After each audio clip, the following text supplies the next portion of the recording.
If you look around, Greenville is growing and growing fast, with tremendous economic development across the county.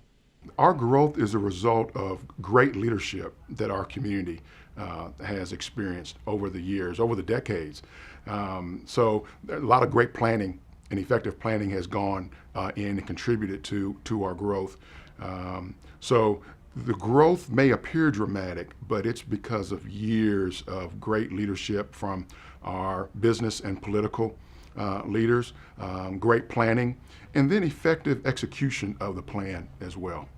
With this growth comes the concern, how to fill jobs to meet the demand. Employers can't find enough employees, with a 3.5% unemployment rate and about 10,000 job openings. In this environment, how is it possible that 14.3% of county residents live in poverty? What factors are keeping people from a livable wage and employers from finding qualified people to do the work?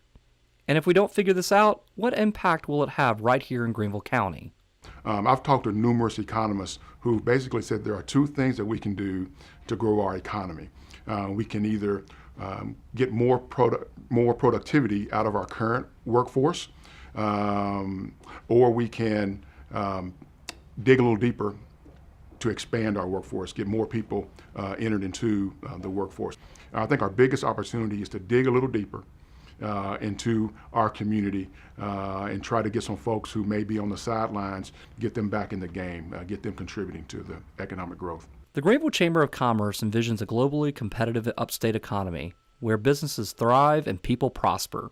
One goal of its Accelerate initiative is to expand the pool of eligible workers in the region and ease the barriers to gainful employment. Carlos Phillips, President and CEO of the Greenville Chamber of Commerce, discusses the top priorities necessary to make this happen.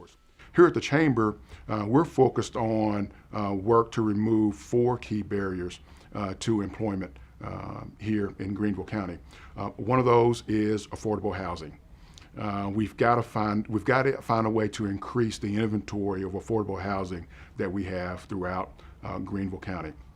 Improving our public transportation system. We have citizens who live throughout Greenville County and quite frankly throughout the upstate who are challenged to find and retain gainful employment simply because they don't have a means from which to get from their home to their jobs. One that I had not thought of until we started doing this work a bit more intensely is providing access to childcare. A lot of people, they have children, and if you have to choose between taking care of your child and going to a job, oftentimes the child wins, which is fair. It's the right thing to do. The final barrier that we've been working on trying to remove is criminal records.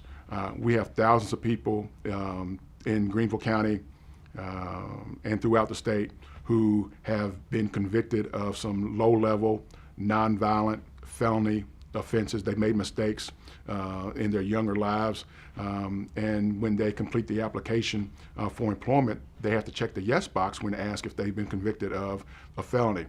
Oftentimes that's a death sentence for folks, so they serve their time and they're still serving time when they get out of prison. Dr. Jermaine Worrell, Vice President of Learning and Workforce Development with Greenville Technical College, is on the front lines of workforce development in supporting the future of Greenville County. If you look at any successful community, it's going to take not only your educational system, but it's going to take business and industry as well as your policy decision makers to come in and do a very intentional strategic plan to address that. Of course, as Greenville Tech, as an entity of workforce development, our part of that is really the curriculum, the training in the classroom, as well as the corporate training at the facilities. But that takes a commitment from business to, if they have employees, to send them back to school, to pay for tuition reimbursement. That also looks at our policymakers to look at what are those other societal things we need to do to ensure that that is accessible to everybody. So it's a combination for us to be able to do that. I think we've done it quite well.